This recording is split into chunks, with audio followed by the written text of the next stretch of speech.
All right, ladies and gentlemen, we are back. It's Give Me 5 time.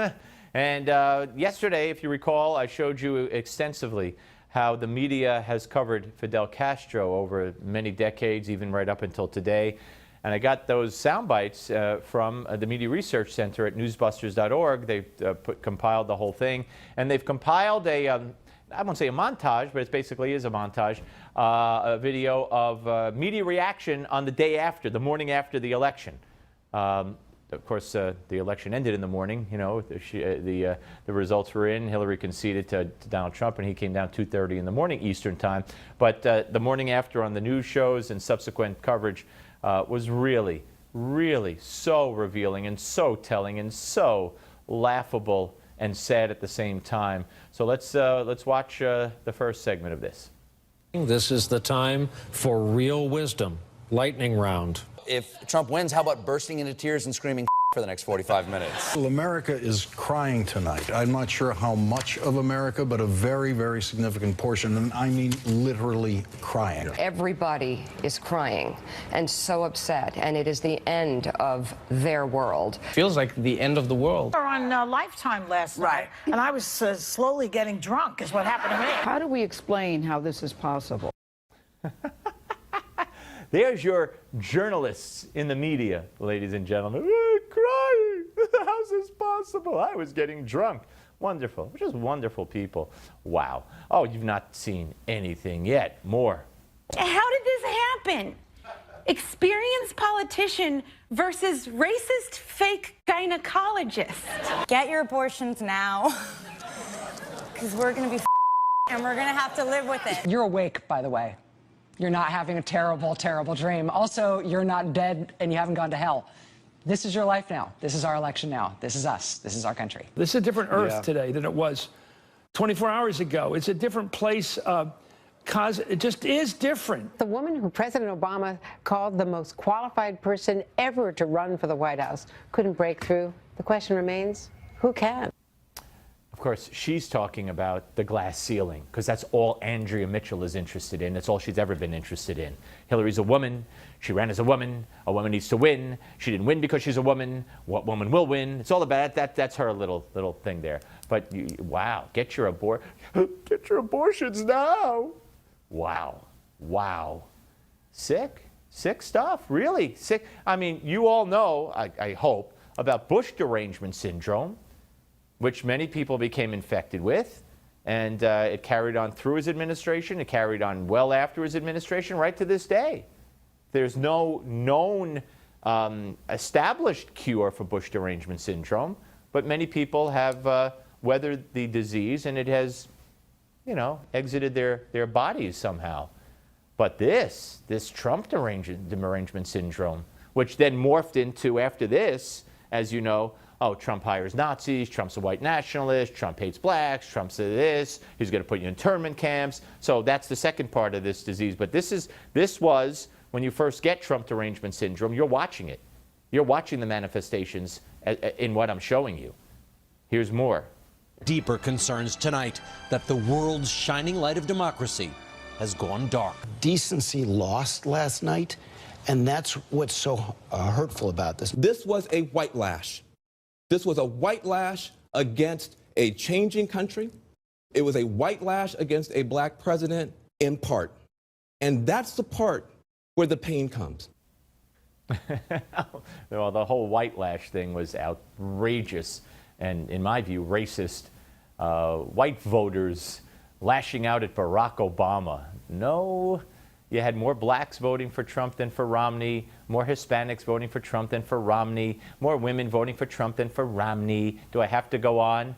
But leave it to Mr. Former Communist, reportedly, to blame it on racism. It's all racism. That's another symptom of Trump derangement syndrome. They all have it. They're all infected. They're all infected. And it'll take years for that disease to leave them, if ever. More. I kind of push back against the advancement of African Americans, of Hispanics, of women, of Muslim Americans. It is a mourning moment for those people, and it is a moment filled with fear. Because I'm on this network and people know my attitudes about things. They come up to me and they're scared, depressed, despair. desperate even, almost clinging to me. It was a rough night for everybody, I think. We're worried. The people are worried. Okay, he's the president. Now what? It feels like we're trying to avoid the apocalypse, and half of the country is voting for the asteroid. Is there a doomsday plan for a time like this?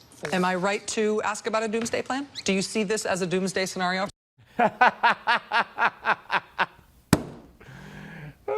Doomsday scenario. I love it. I just love it. I love it. I could watch this all day long and all night long.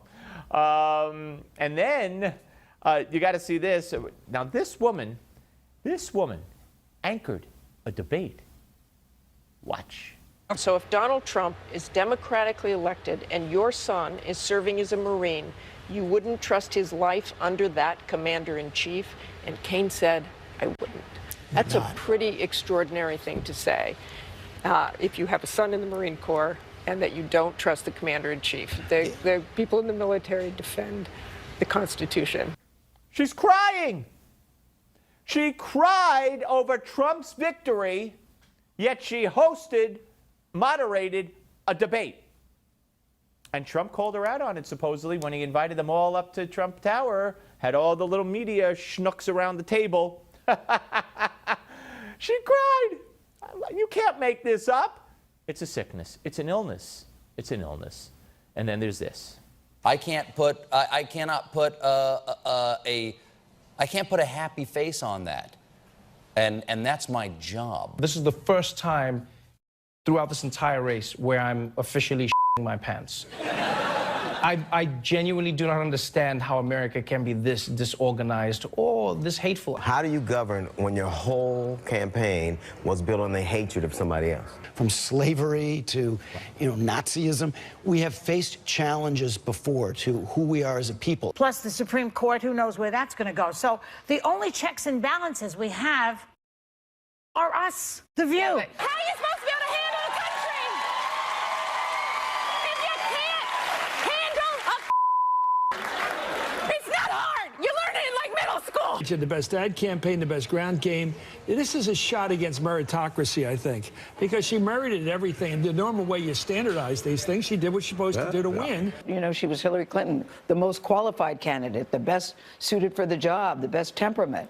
Now we're hearing not a good candidate. History is put on hold yet again. Yeah, she's still fetching about a woman didn't win. History is put on hold yet again. Oh, they're all varied forms of this Trump derangement syndrome. Andrea has her own very special, rare strain. And folks, let's take it to today. Let's take it to the recount. Let's take it to the insanity of this Angela Rye on CNN, former spokesperson for the Congressional Black Caucus. And she's defending this recount. Watch this. The reality of it is you have a candidate who is ahead in the popular vote by over 2.2 million votes at this point.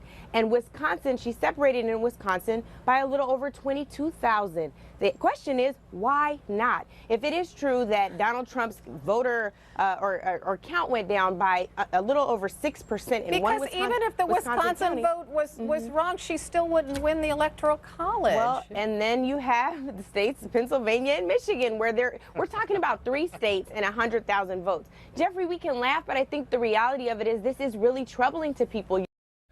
Cuckoo, cuckoo. And then she said this. He does not represent us, and that is a problem. He's not shifted or evolved into representing us. So any way we can wiggle the heck out of this thing, we're trying. He does not represent us.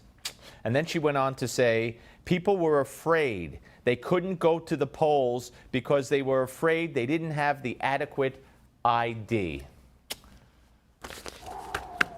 Trump derangement syndrome. It is in the family of the Bush derangement syndrome disease.